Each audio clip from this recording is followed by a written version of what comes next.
This is my guest, Peter, and I'd be interested to hear about whatever interests you in the way of the people you've studied and the projects you've undertaken. Yeah, okay. Well, I've been researching the fourth century for some time. What do you know of the fourth century? Well, I don't know very much. I mean, I'm sure I have some ideas about it, but how true they are, I don't know. Yeah, yeah, true. That's right. Well, I mean that's the truth of it. How do we get to that? Right. What do you think about, for instance, the foundation of the Catholic Church at that time? Are Well, you believing in what's being said, or what? I actually think the Catholic Church started with a fellow called Damasus in the later part of the fourth century. That's the time, the political history, with what we find in the archaeology, Oh, carbon okay. dating.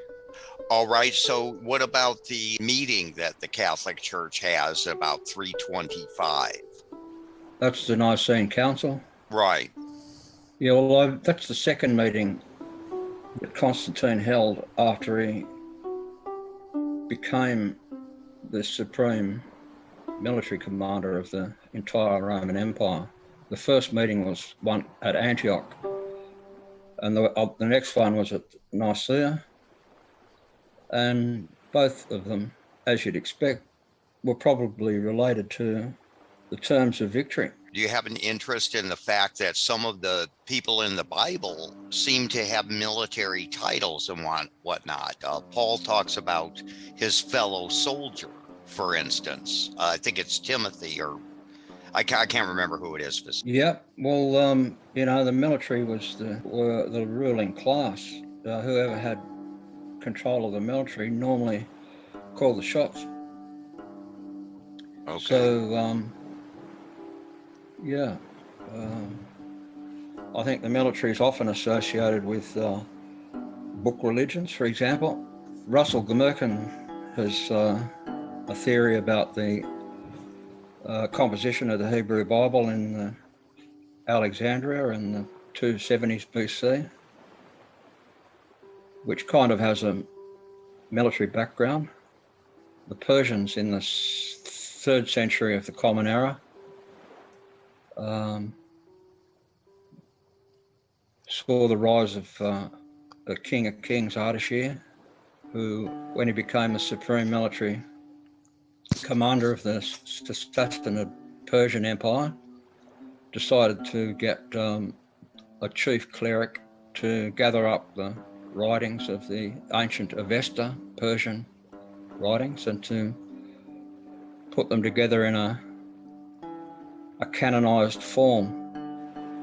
And it became the centralized state religion of Persia 100 years before Nicaea, based on a holy writ and a canonized agreement between those who controlled the territory.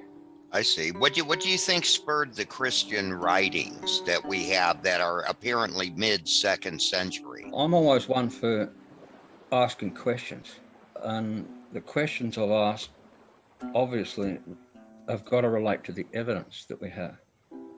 So I'd be inclined to ask, what evidence do we have for the existence of the New Testament or the nation of the Christians and Okay. the existence of the church, and ask, well, what evidence do we have for either of those two things? Because in Christian origins, the way I look at it, there's three things that we've got to look for evidence for and against. The first is, if you like, the New Testament writings. The second is the universal church of early Christians. And the third thing is the New Testament apocryphal writings, which are a separate class of Christian literature because they seem to be written by an entirely different brand of authors. I see. Yeah. Well, I think that even churches were perhaps somewhat eclectic in their makeup back in those times, as far as there would be great differences of opinion even within a congregation. That's true. However, when we look at the evidences underpinning that kind of a belief or hypothesis, invariably we're turned to the writings and the narratives of preserved documents written by a class of people called the heresiologists, who in theory were Christian orthodoxy back before Constantine turned up. Right. Oh, let me ask you specifically about the P52 fragment, which is apparently a part of a Gospel of John and is printed on both sides, or not printed, but inscribed. Yeah, right. On both sides, sounds like codex fragment, doesn't it? Yeah. Look, that's one of the things that tie back to how we interpret the evidence. And in this particular case of P52, yeah, we got a bit of paper found in a rubbish dump. That's fine. The question is, how do we date it? And the moment that piece of manuscript is being dated by a dating art form known by the name of paleography in isolation, that means handwriting analysis. There's been a good book written recently by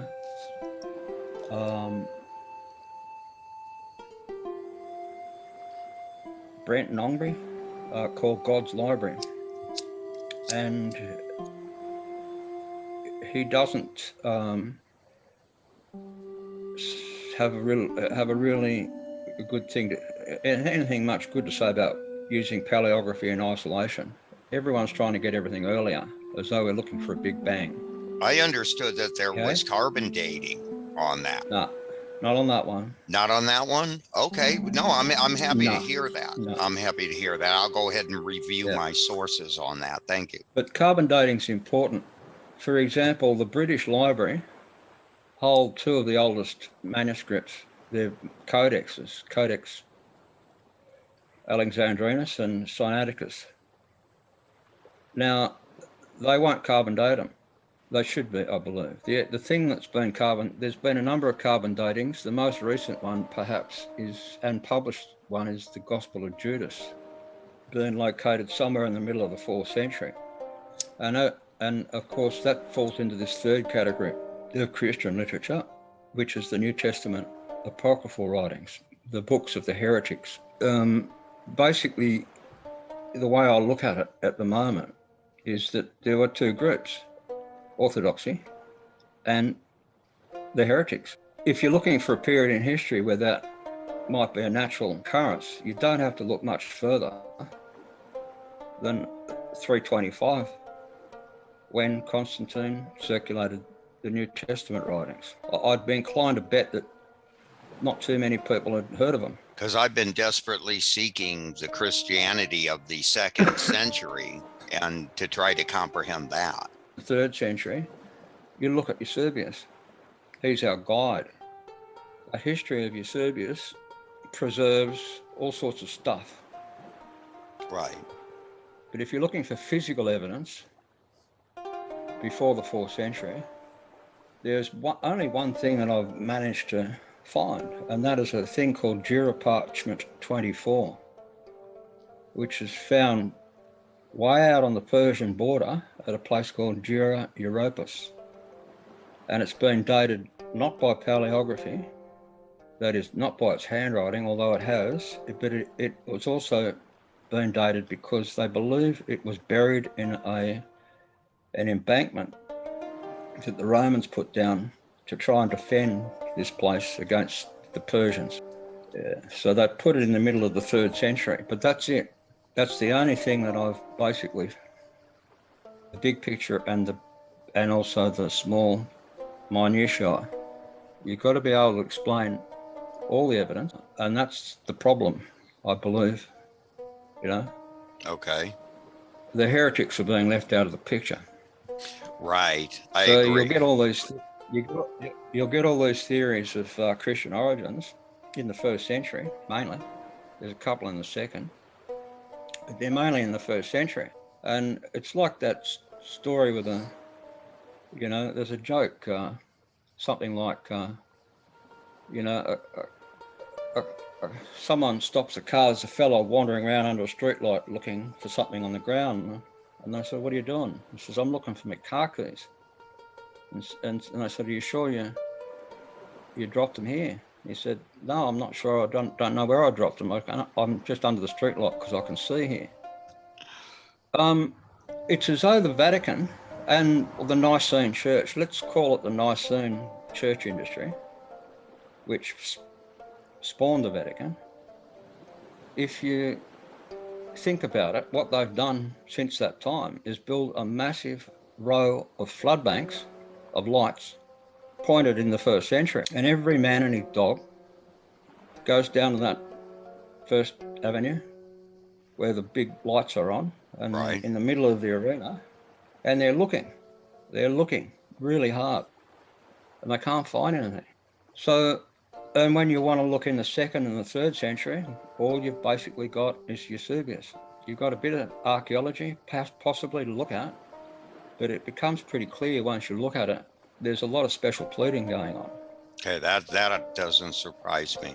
Ancient history is, in fact, a very dodgy field at best, it seems. Well, only very little of the artifacts are preserved from that time. That's why it's very dark. There's not much left. We're only dealing with artifacts that come down from that time.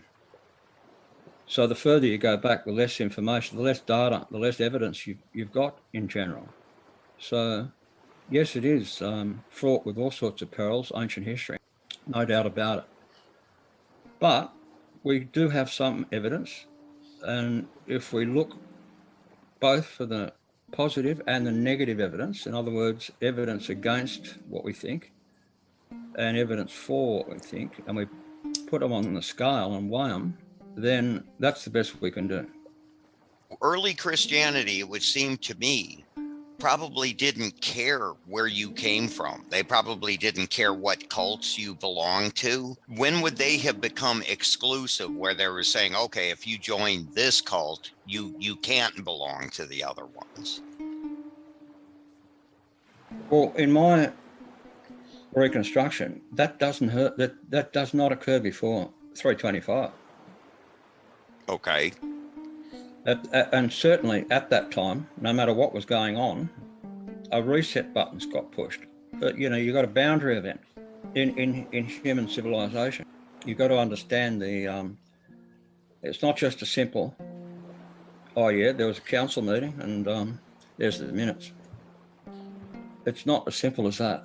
And I think at that time, for some reason, Constantine, who was the Pontifex Maximus and was entitled to subscribe to any religion of his choice in the Roman Empire at that time, and there were plenty, decided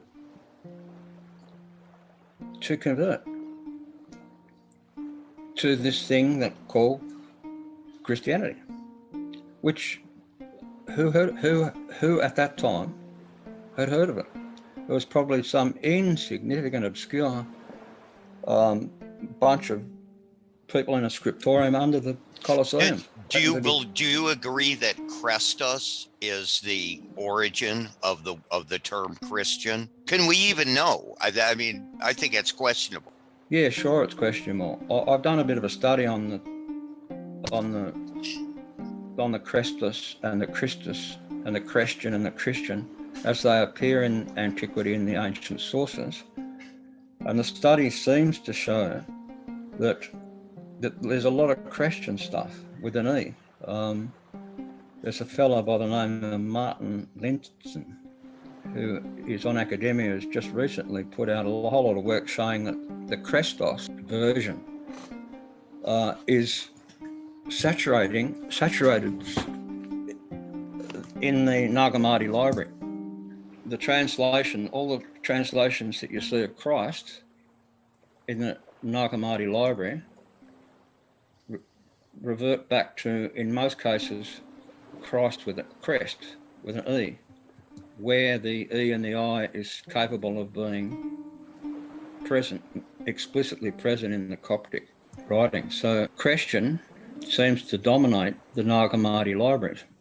But at the moment, the English translations that we've got from the respected translators of decades ago and back to the discovery of the Nag Hammadi library in the late 40s, 50s, they don't deal with the concept of there's an E in there, it's Crestus, which means good or excellent or useful. It's a term that was applied to a lot of things. Have you heard of it as being applied to the wine at the end of that they would save a little bit of pure wine and that they would pass this around, apparently a Greco-Roman custom? Have you ever heard him equated with the good wine? Oh, look, I'd say, I mean, it's a common word. The Greco-Roman culture, probably many of them drank wine every night.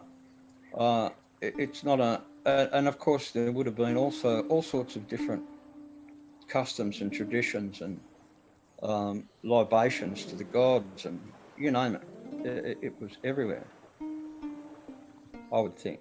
Okay, so you're saying the good could have meant different things to different people. Is that well, I would think it could, yeah. Yeah. I mean, that's right. There's another, the Chi-Rho symbol. Is that Christ or Crestus? We don't know. We know that Constantine on one of his coins has got it. He's wearing that sign on his head.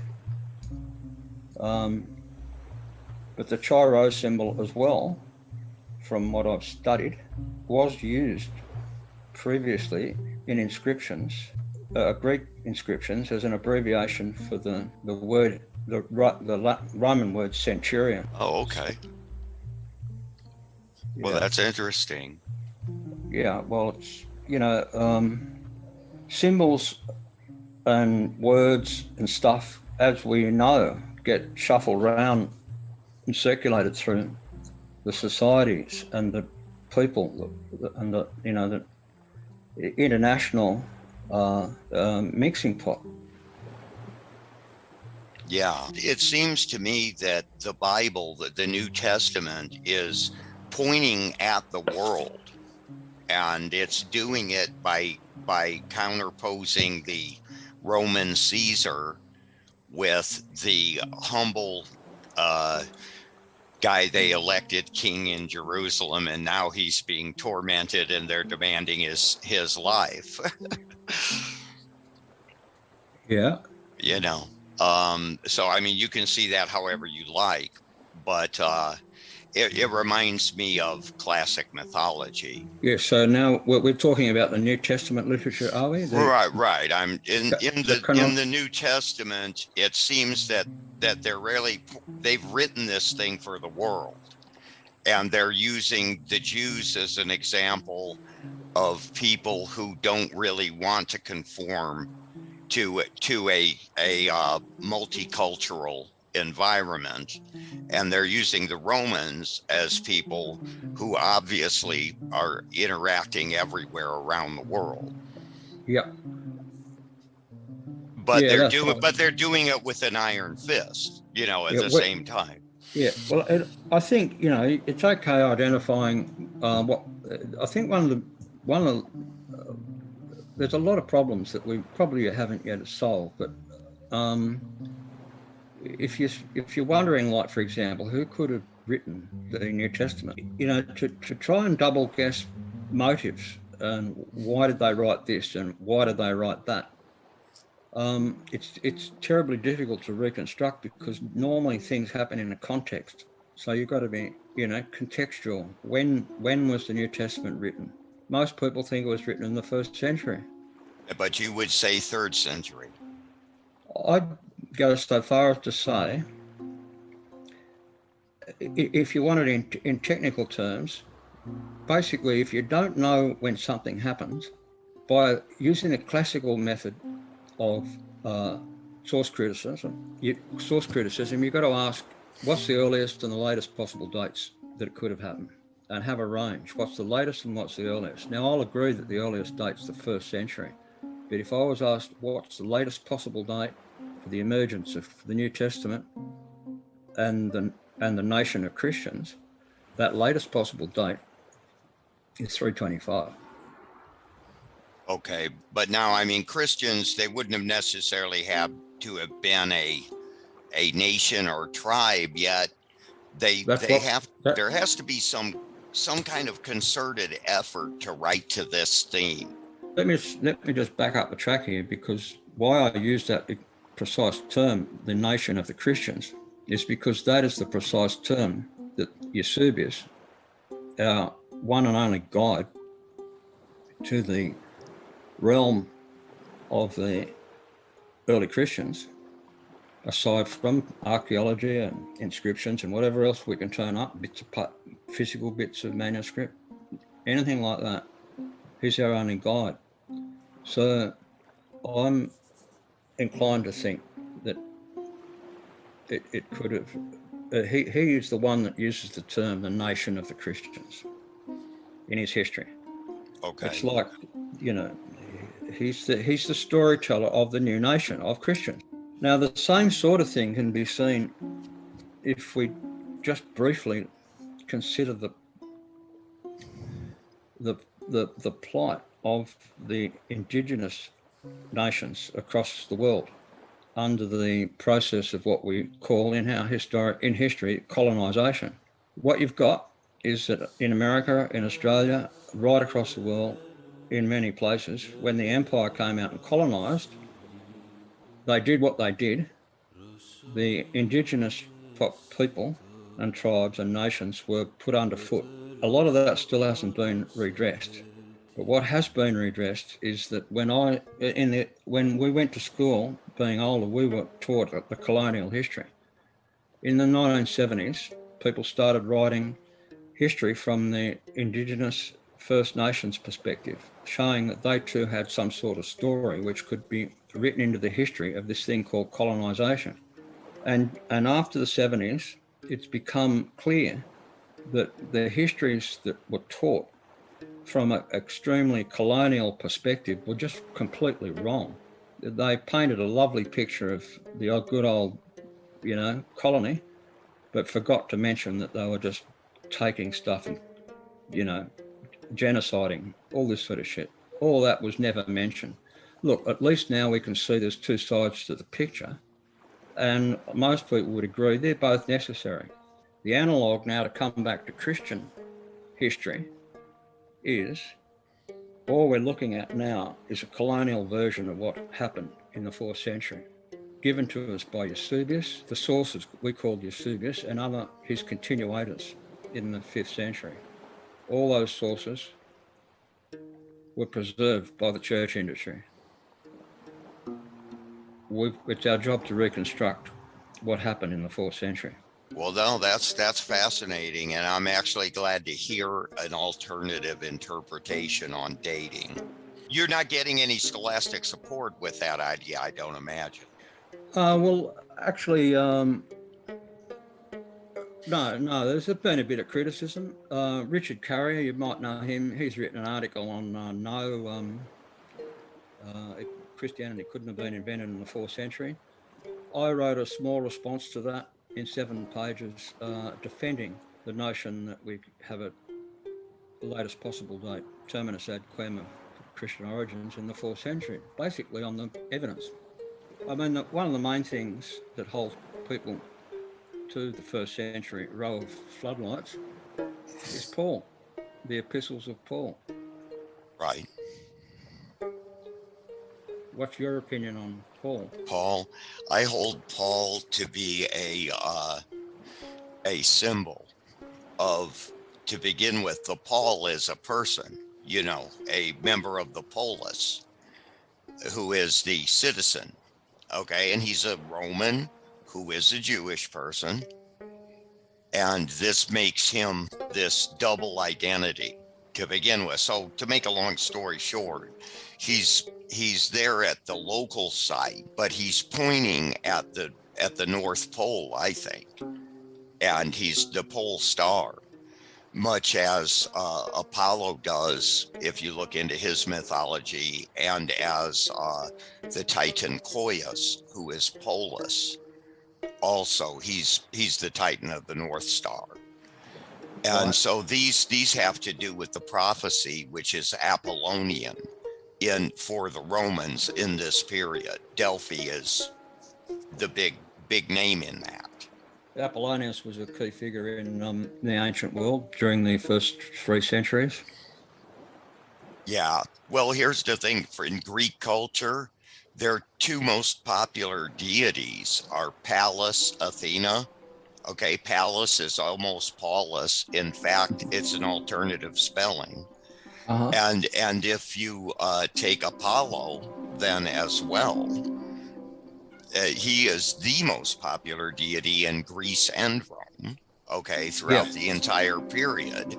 So what you're saying is that if you're a reader of Greek literature, you speak Greek and you're reading our Bible, That's correct. you are seeing the most used names for deities, Yeah, that's right. and you're already used to these. Okay, Yeah. meanwhile, all these people have swallowed a historical Paul on no good evidence whatsoever. If you ask me, I wouldn't even trust Philo as being on the level here, let Well, look, alone anyone actually finding a real world Philo that people knew.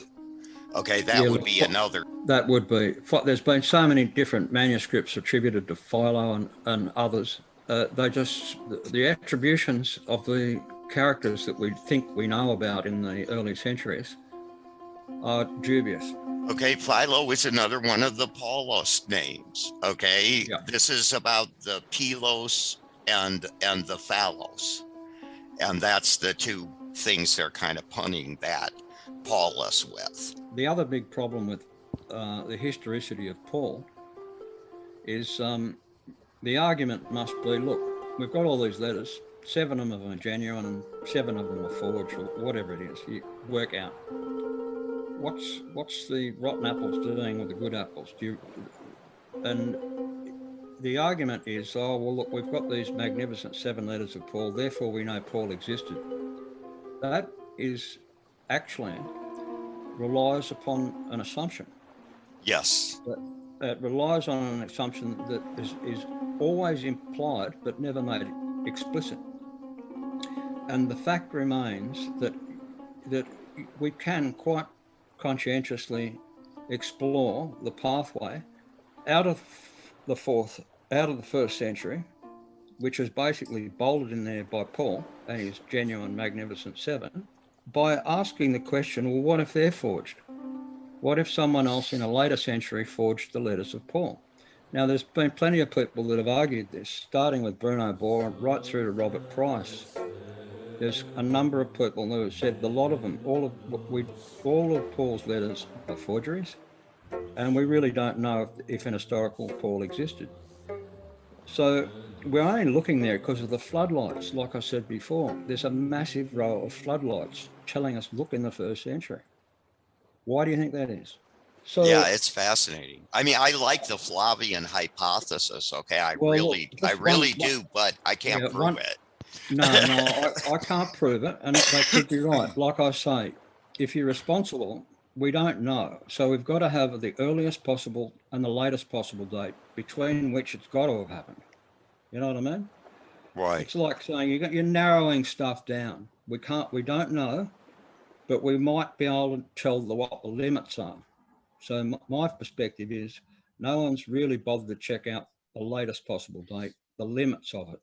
And my study suggests that perhaps the limits of it are in fact the 4th century. It could be a worst case scenario type of event, which is unfortunate. But if that's history, then we've got to explore that we've got to explore it, because unless we know our history, it's doomed to repeat. But one last thing on Paul and his historicity. The historicity of Paul was taught by the Christian education system for more than 1,000 years, built upon the assertion that the letter exchange between Paul and the well-known historical figure of Seneca was genuine correspondence. Now, we know now that it's just complete forgery, but for 1,000 or more years, the historicity of Paul piggybacked upon the historicity of Seneca, who we know existed. The Nicene church industry, who forged, obviously, the letter exchange between Paul and Seneca, came out with a package at that time. We've got to look back, as it were, at that time. Although we know this is a forgery, the church industry was putting it forward as extra biblical, historical credibility for the existence of Paul. And everyone may never have heard of Paul, but everyone certainly knew who Seneca was. And they put Gallio in there, and Gallio doesn't make historical sense. He does make mythological sense. I wasn't going to go into that. I'd like to hear more of what you're doing. Well, I agree that these people, like you say, that they've distilled the ancient world, and a lot, as you've done a lot on mythology, and I think I can see what you're saying. A lot of the Stoics, they borrowed a lot from the Stoic philosophers. They certainly copy pasted hundreds and hundreds of of phrases from the LXX, the Greek version of the Hebrew Bible. So why they did all this sort of stuff, we don't know. Well, I see them as preserving wisdom as they see it. Now the fact is, they end up butchering a lot of the logic of the ancient world.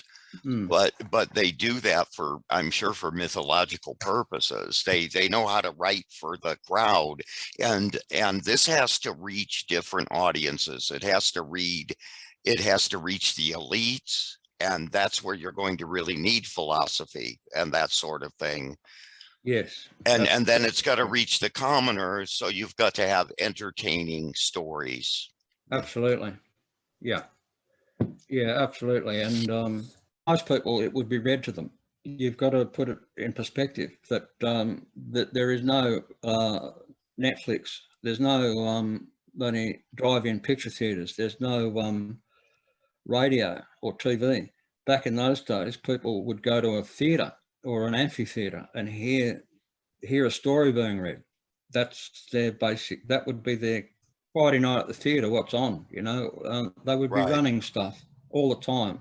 So I agree that that these people. I think we could probably ask the question though that combines both your mythological studies, is what was the purpose of them writing? Was it being written purposefully as theological literature, designed from the ground up as theological literature? I don't think we can discount that. In fact, Thomas Brodie has written a few books, and he basically says that the whole New Testament, including Paul's writings, seem to be the product of a literary school. I see it commenting on the mystery cults and stuff, and even Carrier agrees with that. So the mystery cults do comment on kind of on one another.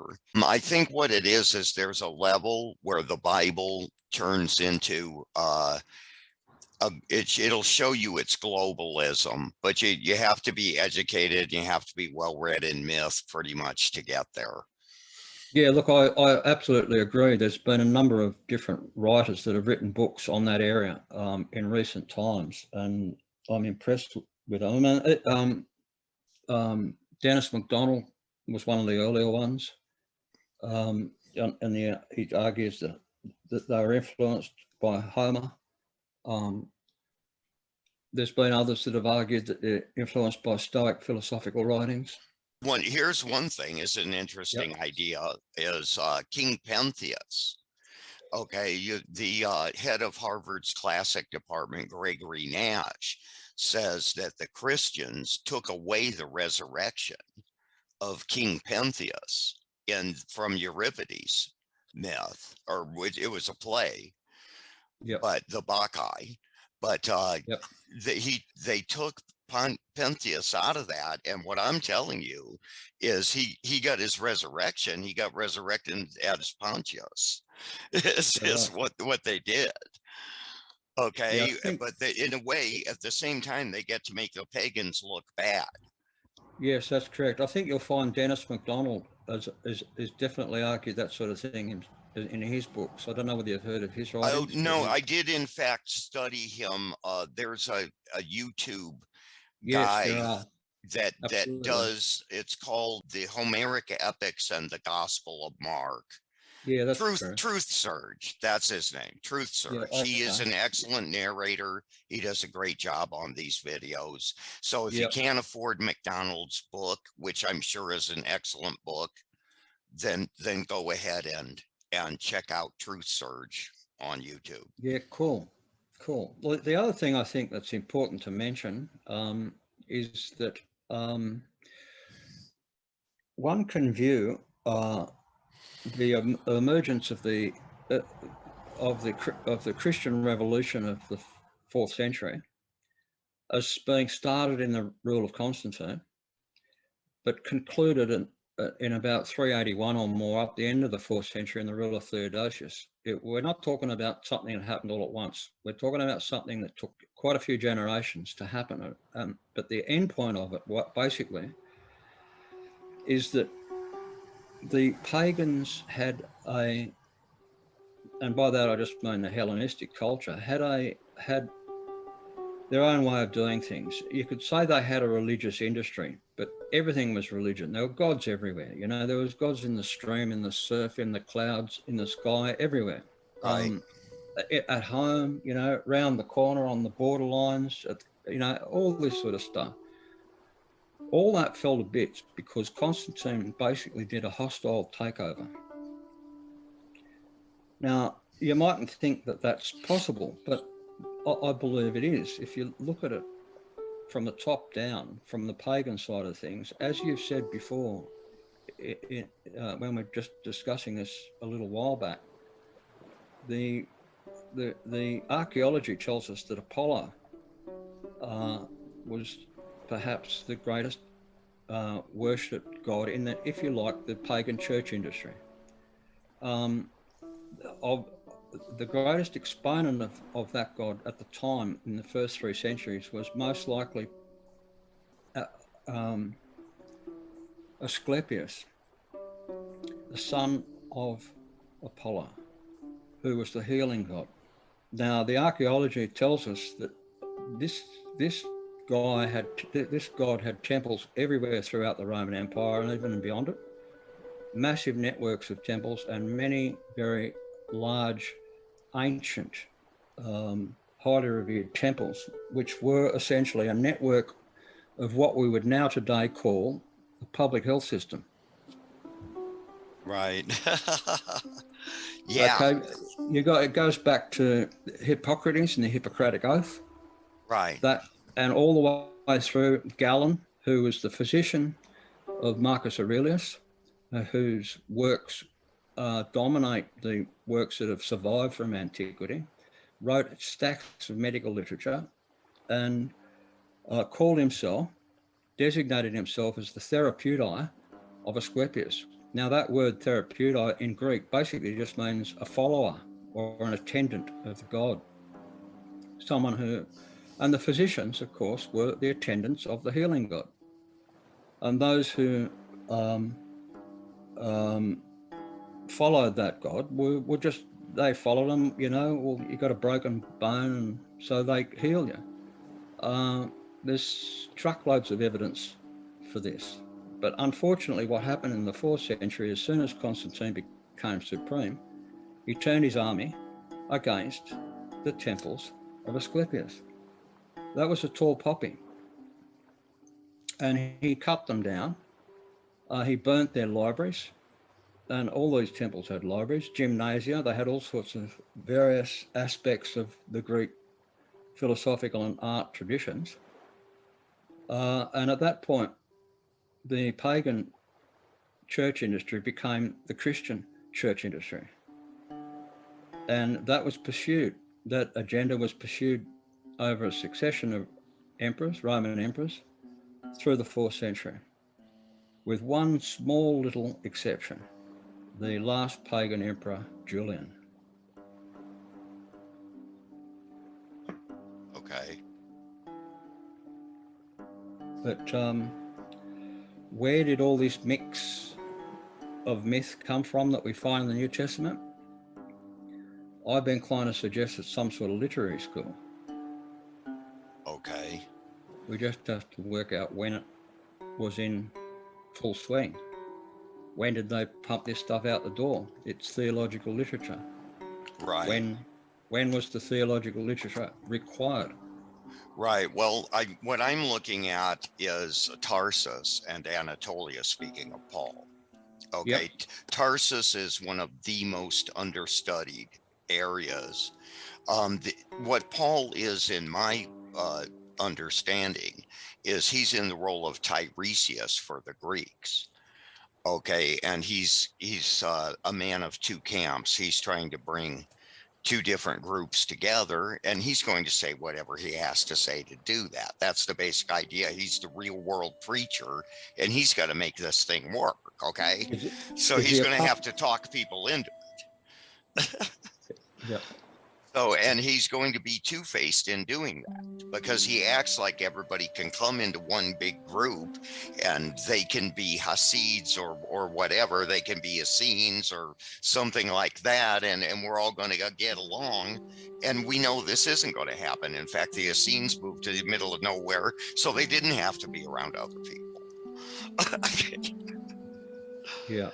You know, and what you've got are a couple of schools. One is the Josephus Joseph, which is the Jupiter school. And the other is the Paul, who is in the center of all the apostles. Why? Because he says he is. Yeah, I'm pretty sure that's your total evidence that Paul ever was an apostle, is that he claimed to be. Yeah, that's right. Yeah, look. Okay. I can give you a very good analogy to that, and that is simply this. We know for a fact that Bilbo Baggins wrote a letter collection that was preserved. Some of those letters to the elves, to the dwarves, all this sort of stuff. We know that he had a letter collection. And we know the approximate dates in Middle-earth chronology when that collection was put together. But that doesn't prove that Bilbo Baggins was an historical figure. Yeah. In other words, if we've got forgeries in the name of Paul, anyone could have forged him. But back onto your angle of things, what do you make of... A lot of people have noticed and drawn comparisons between Jesus and Paul and a figure in the ancient world who I think is probably an historical figure that we know now as Apollonius of Tyana. Right. I think he's a legendary character influenced by Apollonian religion at the time. And that Paul is a two-faced priest, because he's just as good as a priest of Apollo to the Jews as he is a priest of the Jews to the Romans. You're right. Okay, so I think he is that Paul that I'm talking about, and this is the Caduceus of Hermes, and this is what Tiresias of Tarsus had. Okay, Paul is also of Tarsus. Now, imagine people, they're talking in Tarsus in the 3rd century, and they know that Saul is Apollo, okay, at that point. Now they're saying, okay, so you don't worship Saul Apollo Tarsios, but your name is Saul Paulus of Tarsus. What a bizarre coincidence. And you might remind me of Apollo's priest Tiresias. Okay, you see what I'm saying? Yeah. Okay, I that is hugely too coincidental. Yeah, I think though that Apollonius is a bit deeper. It goes a bit deeper than where we've gone because you remember that Apollos is mentioned a couple of times in Acts. This other teacher, Apollos. In Codex Bezae, that says Apollonius. Oh, really? Yes. Okay. Now Right. the other thing, Well, the the other angel of thing. the abyss is a Peleon. Okay, Hmm, essentially, that's effectively his name. If you're in Anatolia in Tarsus, hmm, he would be called a Peleon. In the Bible, has Apollyon with a Y-O-N at the yeah, end. Apollonius though was also in Tarsus. Apollonius was, if you, there was a massive biography which Eusebius calls a history of Apollonius, written in the 3rd century, called The Life of Apollonius of Tyana. Have you read that one? No, Peter, I haven't. Okay.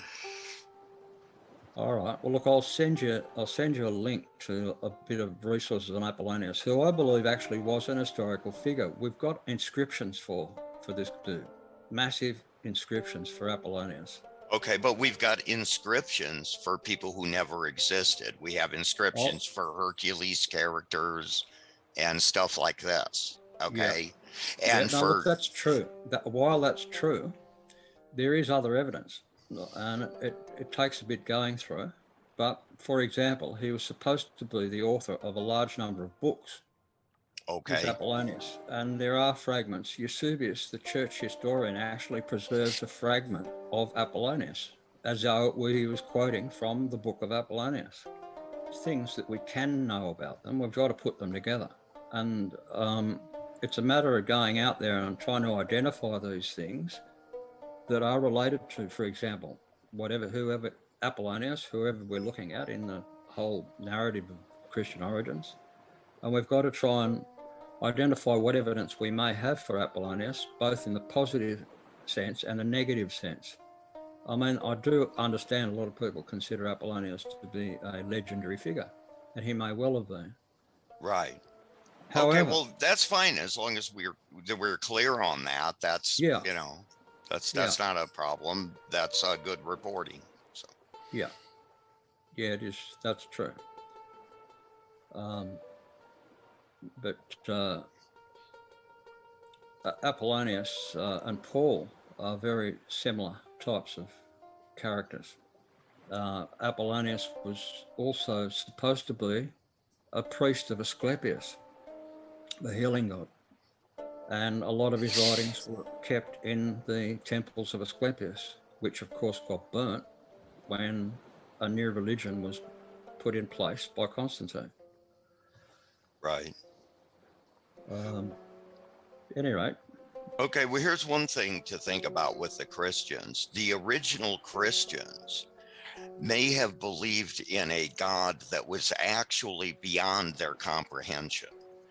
And they may have postulated something of a demiurge that was a knowable God, but it wouldn't be you know, it wouldn't be the actual real original God.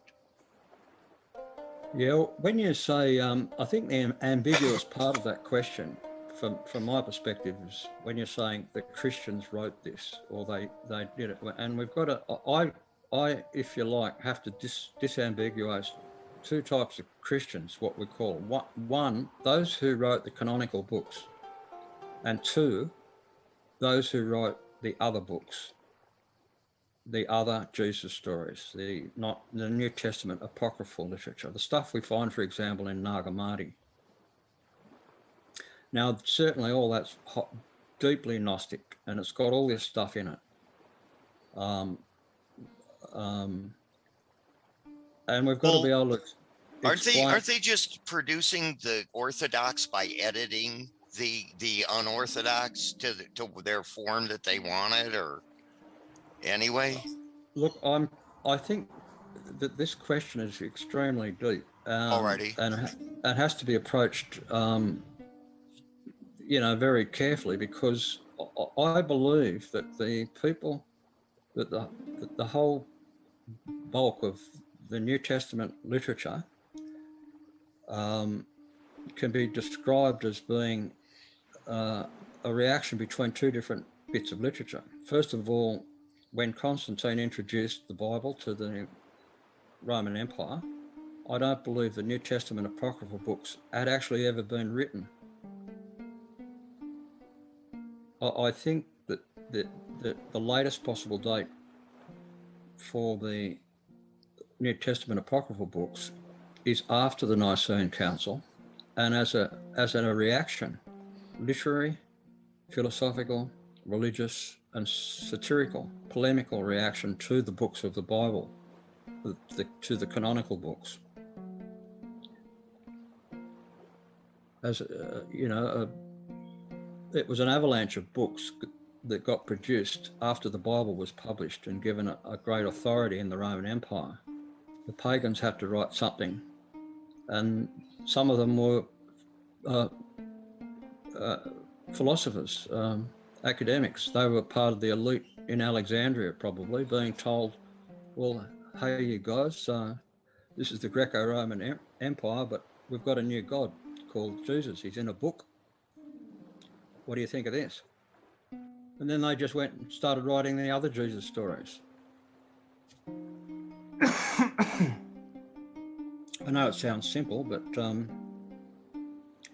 latest possible date doesn't preclude that.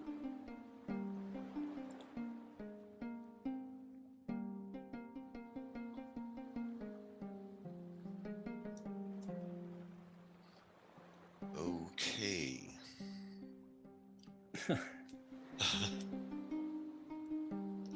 Well, no, all of that is very interesting, and I can tell you've done a great deal of background reading to get where you're at with that. So I give you credit for it. Thanks, Philip.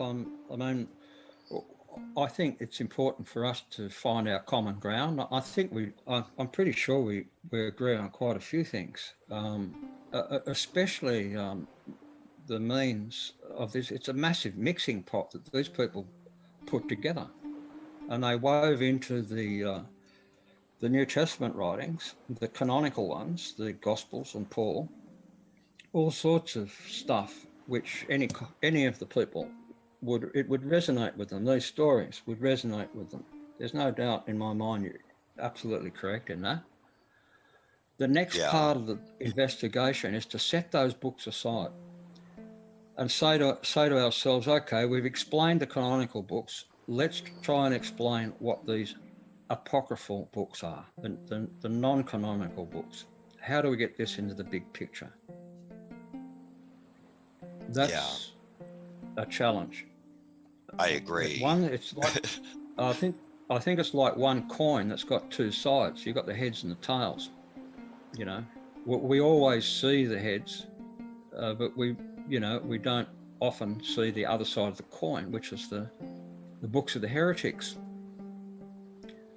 So the way I look at it is that we've got the books of the orthodoxy, which we find in any Gideon's drawer now because of the Council of Nicaea.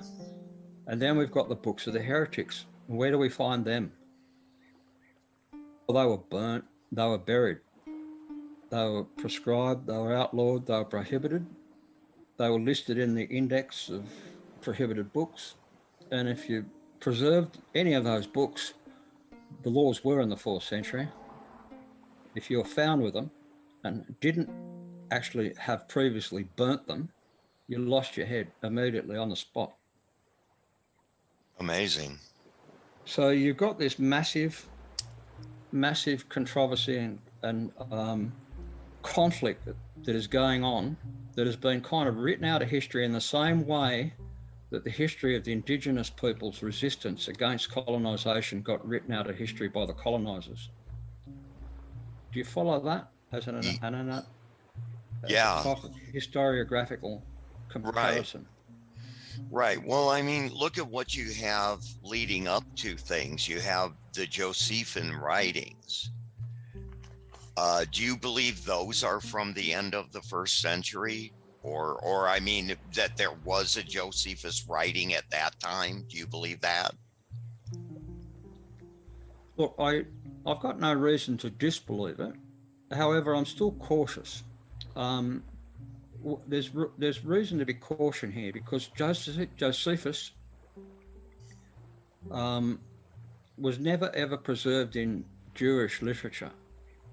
It was only ever preserved in Christian circles from the first century. So we know that Eusebius probably interpolated the writings of Josephus to give witness to not only Jesus, but to quote Eusebius to tell us that the nation of the Christians were around at the time.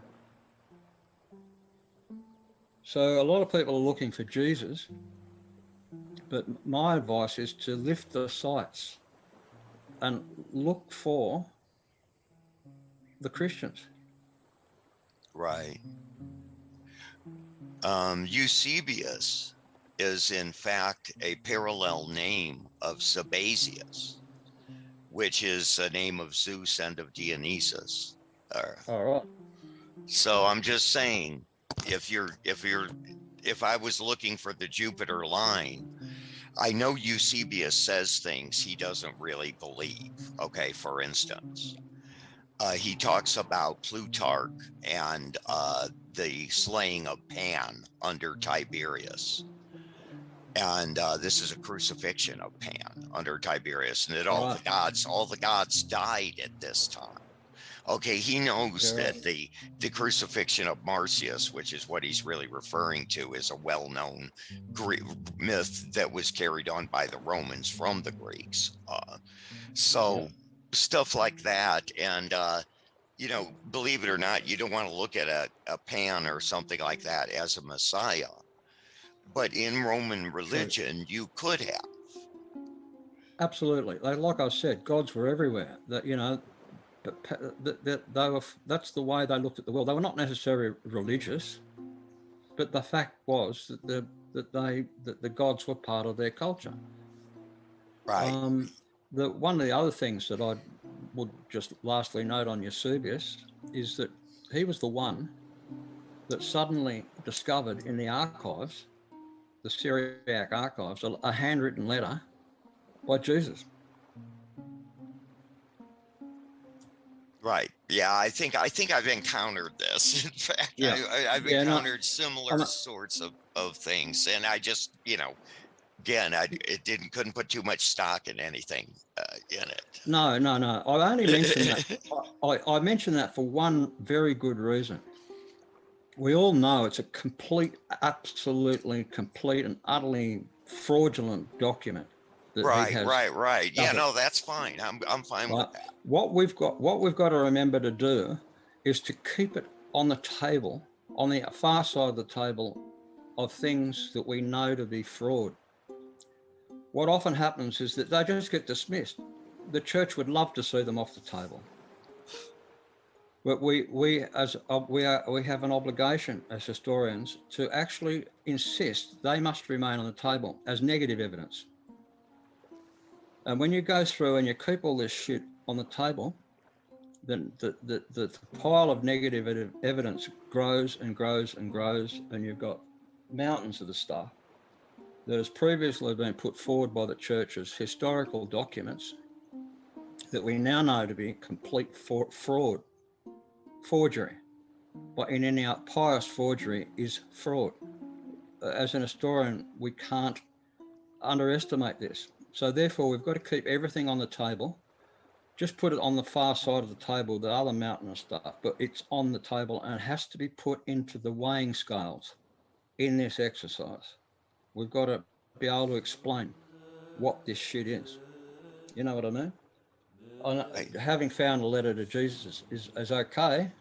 It could be genuine, but it happened. That was the modus operandi of the church industry. Right. At that time. We know it's all different now. We're trying to reconstruct it, But what do we do with the stuff that we know is fraud? We keep it on the table. It hasn't been kept on the table. It has been swept off the table um, by every count. There's a lot of people that may not know what to do with it. Well, that's fine. I don't exactly know what to do with it myself, but it's got to stay there. And negative and positive evidence must remain until the last balance. Right. I probably deal with, I know that your forte, Philip, is looking at the mythological history of things. And in one sense, I guess I'm slightly different because I've been trying to look at the political history of things. And they are related. There's no doubt that many areas of research are related. We're in a massive field of interdisciplinary research, Right. and there's probably a lot of people that can contribute to the overall puzzle of things, you know? Right. Well, I'm trying to save something that essentially got lost because it came out of a mystery cult and of the early 1900s.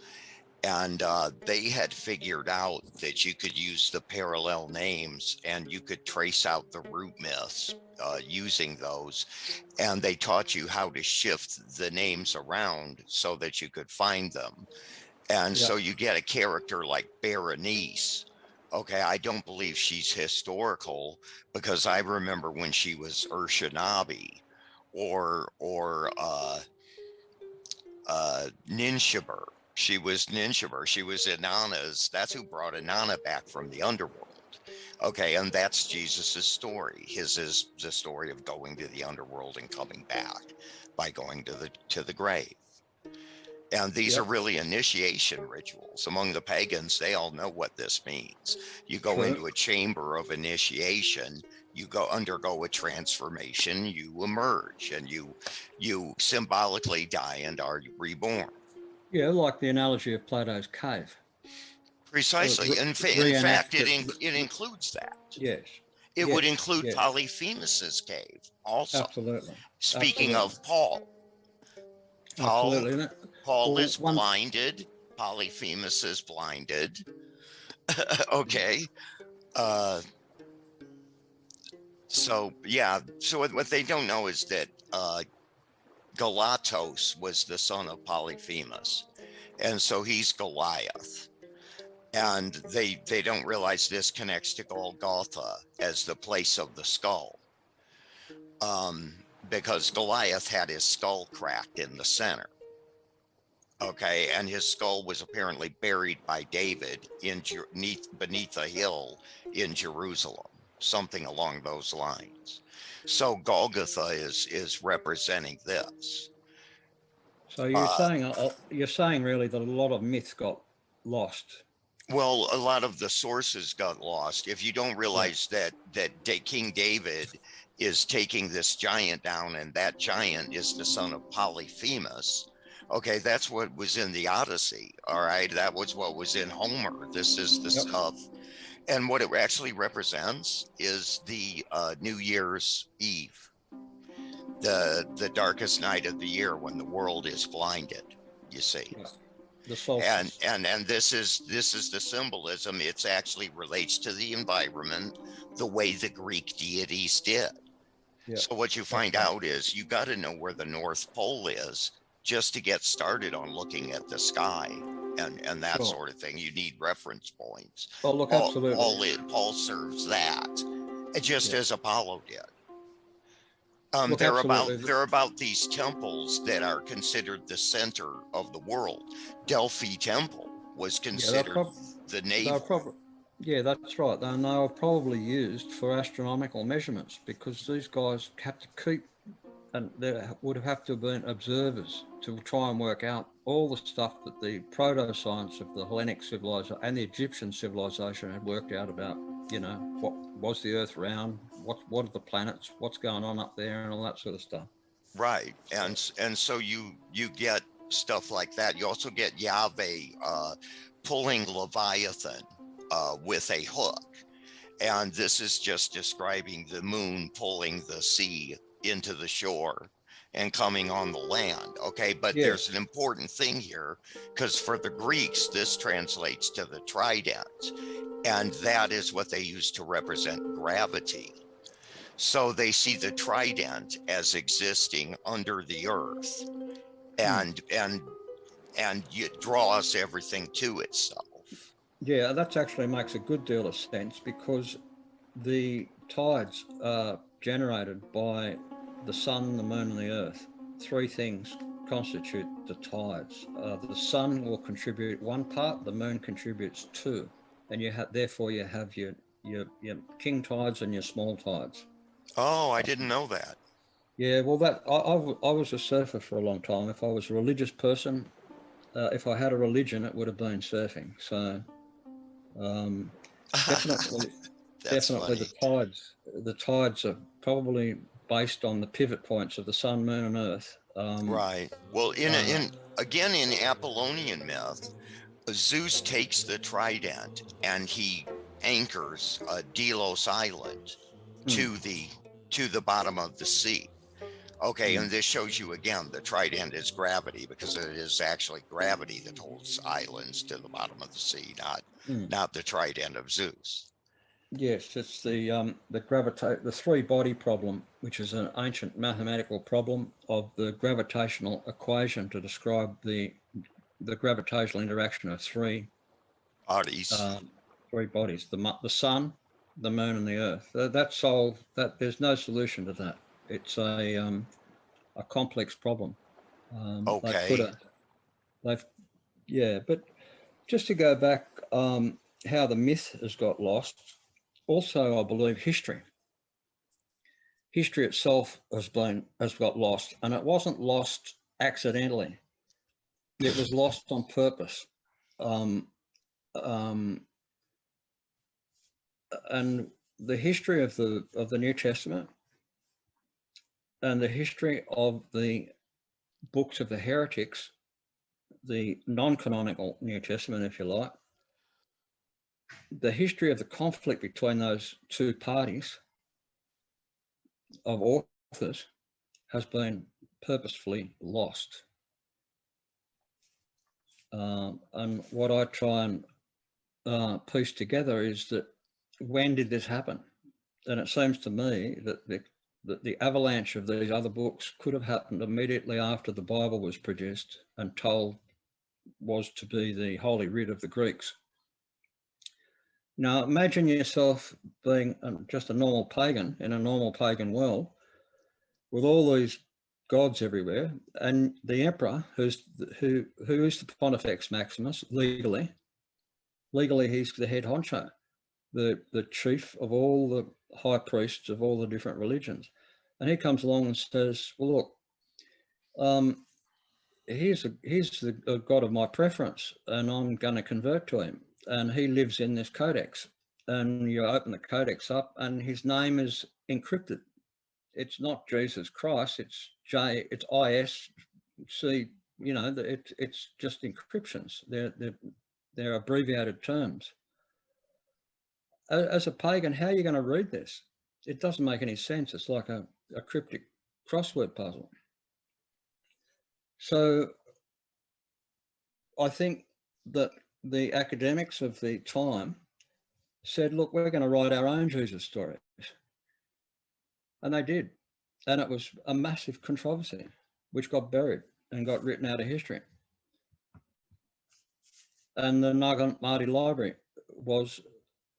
is a time capsule, I believe, from the rule of Constantine, or a bit after. Yeah. A period of almighty conflict when the Christian emperors decided that they were going to kickstart a brand new religious industry inside the Roman Empire. They got rid of the pagan temples immediately and took their gold. That was the first motivation, gold. They realized if they had another religion that wasn't pagan, well, what were the pagans going to do with the gold? So they took it.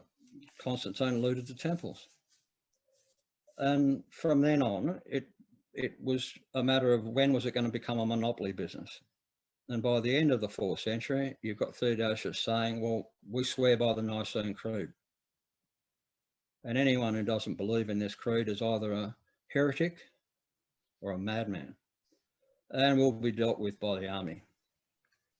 So that's the conflict in history that I see has been written out by the victors, because it's embarrassing for them to have to admit that the reception of the Bible was coincident with a mass avalanche of other Jesus stories and apostle stories of the apostles, ridiculous stories, the Acts of John. You know, John resurrects a smoked fish. Why would anyone write that? Why would they write that? Because Right. they were sending it up. It's like sending a Monty Python crew, a satirist crew, down Right. back in the 1st century. So there were satirical reactions to it, absolutely were, and they were forcibly dealt with. Yeah. Well, that's what I see. I see a lot of satire in it, especially in Josephus, because he's basically when they capture him at Jotapata. Okay, you have to turn the Josephine author into somebody who's just can't can't say Yodfat. So he comes up with the idea Jatapata, but it's obviously Jupiter, and he's telling you who he is. That's where they Yeah. captured him at. But Look, I'd be, yeah, he's Jupiter. It's actually just a joke. Of course, yep, the author knows he's not Jupiter, and he knows that many of his readers aren't going to think he's Jupiter either. that's, yeah, You know what I yeah, mean? The yeah, no, I Romans, do. you didn't have to put faith in the literal interpretation of mythology in pagan religion. You just didn't have to do that. No, it was more or less accepted as part of life. You know, I believe that the pagan people, the same as the indigenous people, had, if you like, a religion. They weren't religious, but their belief was essentially pretty simple. Every living thing's got spirit in it. And if the spirit lives, the thing lives. If the spirit disappears, well, the elements of nature are left. And it's the spirit of life that they talked about. Their philosophies had had this in mind, you know. Right, right, yes. But again, if the big question is in which century did all this happen, my answer is that it could have happened in the 1st, 2nd, 3rd, or 4th, because the evidence is insufficient to rule any of those out. And if it did in fact happen as late as the 4th century, then we're looking at a top-down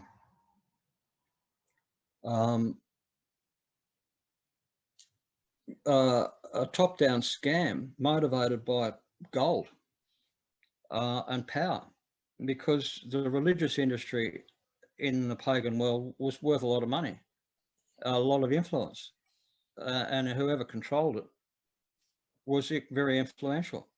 Yes. So Constantine wanted to control it. And so he got rid of the opposition and created his own religion, which he converted to. And once he converted, well, the army converted. And once the army's converted, you've then got a coalition of the willing who want to convert. And there's plenty of examples where, you know, rich landowners, as Constantine's army was coming across to the Eastern Empire, had dreams of converting to Christianity. Entire towns petitioning Constantine that they were all Christians. So it's a bit of a political exercise as well. If we want to answer some of these questions, we've got to look at the possible reality that the answers that we find aren't pretty. Right. Right. I would agree. Yeah.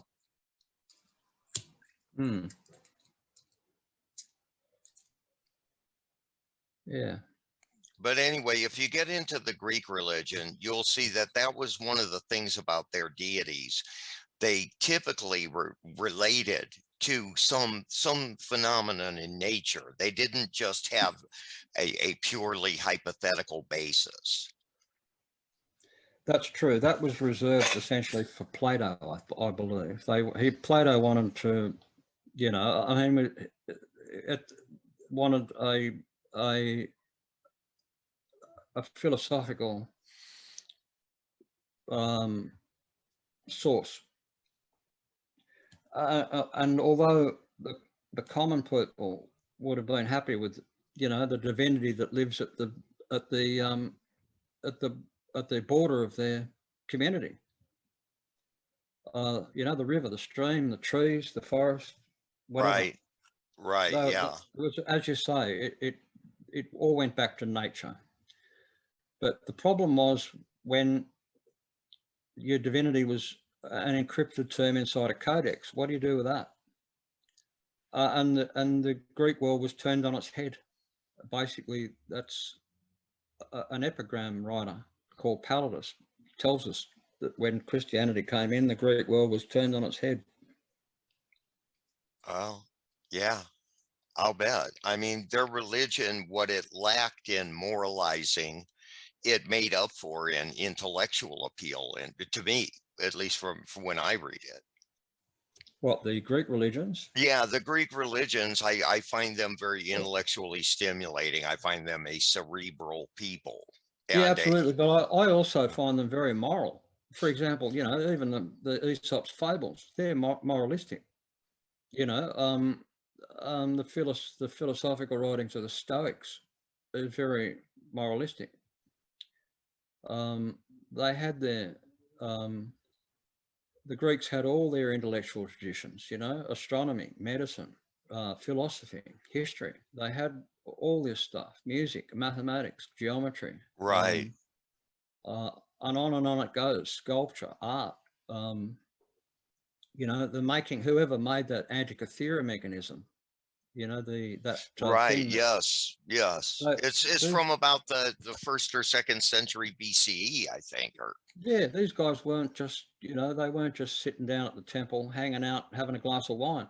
They were professionals in a lot of different fields that went underground for 1,000 years as a result of Christianity right, being yeah. imposed. Okay, now you believe that too, because I agree with you there. I think Mm. Christianity was the nail in their coffin. The fall of Rome didn't help, but the church presiding over the Dark Ages is what killed science. Well, I think you'll find that's true. I think you'll find that the whole Greek world was collegiate. It was never centralized. There was never any centralized body of people in Right, the Greek. right, right, right. That's the way It their was, religion was. yeah, it was collegiate. They had many colleges, many different colleges who cooperated together. They may be competing, but they cooperated in a collegiate way. What happened when Constantine turned up, though, was that he took over, he had a hostile takeover of that collegiate industry and Okay. replaced it with the College of the Christians. Oh He my. appointed, he appointed bishops. One historian estimates that to be more than 1,800 bishops throughout the Roman Empire in military divisions that Diocletian had set up under the Tetrarchy called dioceses. They were military divisions and they were, so, you know, you get a bishop for each of those. And at the time, Constantine had to prohibit rich and clever pagans from petitioning him to become bishops because they all wanted to become bishops because bishops were tax exempt at a time when land tax had tripled in living memory.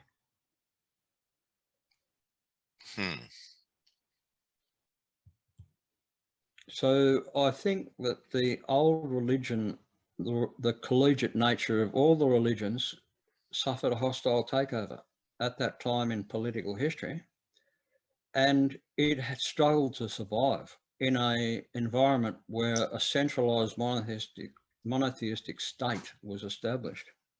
All the disciplines of the Greek intellectual and mind were subservient to the Christian state. and they couldn't survive in such a environment. Right.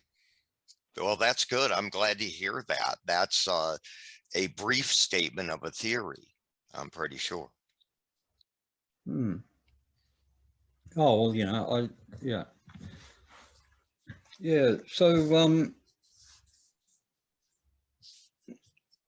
one of the myths that I liked reading was the myth of in Plato's. I'm not sure where it is actually. I think it's the Republic, or it could be one of his other books. Have you read that one? I've not. I've read some of the Timaeus. Okay, look, it might be in that. That's an interesting myth. That is, and see when you get names like Matthias and that sort of stuff, Yeah. you're actually making a pun on things like Timaeus. Okay. Okay, because they appreciate that. You mentioned Aesop. Okay, Apophis is Yeah. the serpent, right? Yep. And the serpent is a symbol of wisdom, which is Sophia. Apophis, Sophia, Yep. Aesop. Yep. You see what I'm saying? Now check Yep. this with Caritas. Caritas is the highest virtue. Yep. Socrates, Caritas. Mm. Apollo is Charistos. Yep. Okay, And and this is all already in their religion. yes, that's true. The question I'd be asking though, on common ground here, would be when did that voice disappear? When did the voice of of Sophia, for example, disappear? And I'd have to say, from what I've seen in the evidence, it disappears in the Nag Hammadi codices. Oh, really? Yes, Okay, you're Sophia saying it disappears with them or before them? with them, with With them. them. That's the last Okay, voice. okay. What we're seeing in the Nag Hammadi codices, and in fact in all the New Testament apocryphal literature, the non-canonical stuff, most of it, is the last voice of the pagans. I don't Okay. believe Christians wrote this stuff. They had read the Bible because Constantine was actually going to put the Bible in. They had to read it. It was the Pontifex Maximus's cherished book where his divinity lived. So the academics had to acquaint themselves with it. Mm. But they responded to it, and they responded by dealing with Sophia and the logos and the way of the inexpressible essence of the philosophical divinity of the at that time probably the Platonists, the Neo-Platonists, and Plotinus, who wrote the Enneads in the later part of the 3rd century. The philosophy of that saturates the Nag Hammadi codices. So to me, the end game for the pagan myths and the pagan religions and the way of looking at life in a collegiate many god collection happened during the rule of Constantine, and was Yeah. it was effectively almost on its way out by the time of Theodosius in the later 4th century, unfortunately. But that, Okay. I think, may explain the evidence, all the evidence that we have. In some way, I look at history as almost like a 4-dimensional jigsaw puzzle. Okay. We've got all these bits and pieces from different time periods. And if we're looking for a political solution, who actually wrote the Bible? Who actually wrote the Acts of John, where John resurrects a smoked fish, or where apostles travel around by bright clouds and all this sort of stuff? We've got to try and work out in the 4-dimensional jigsaw puzzle how the pieces best fit together in time and space. And my study has kind of said, don't ignore the 4th century as a possible solution. Right. Well, if I can, if I can check and see what carbon dates are really saying, Yeah, I'm going to actually look at that. And I don't have a problem with kicking Christianity ahead a few centuries from yeah. where other people are at. Well, I think the people claiming dates in the 50s and things like this, I don't trust any of that. no. I've written a number of articles on the C14 dating. I'll send you a link. In a nutshell, what I found is that there is no carbon dating date prior to the mid 4th century. Everything is later than the mid 4th century, Okay. which again gives us what we call the terminus ad quem, or the latest possible date of the mid 4th century. Yes. That's in a nutshell from what I've found. I've listed it out on a couple of articles. I'll give you a link to that. Okay. Well, hey, Peter, I want to thank you a lot. It's been a thrilling exposition here on your part. Well, look, thanks. And it's been two-way. I've learned a bit too, because everyone's perspective is useful in all things. Like, I'm not trying to bag Christians as such. I'm trying to work out how our shared history came to be. I mean, there's a lot of people who do fantastic work in soup kitchens and helping the poor and all this sort of stuff as part of a Christian community. That's not what I'm here trying to bag, and that's wonderful humanity. Right. That humanity itself is a collegiate thing. It's not just my God is bigger than your God sort of thing. It's a collegiate thing. It's got to go down to the grassroots and come up again. Right. Well, that's a fascinating perspective. Okay, this is the Magic Jesus channel. So we talk about Jesus here in ways that most people don't. Okay. Yeah, right. And that's at youtube.com/c/Magic Jesus.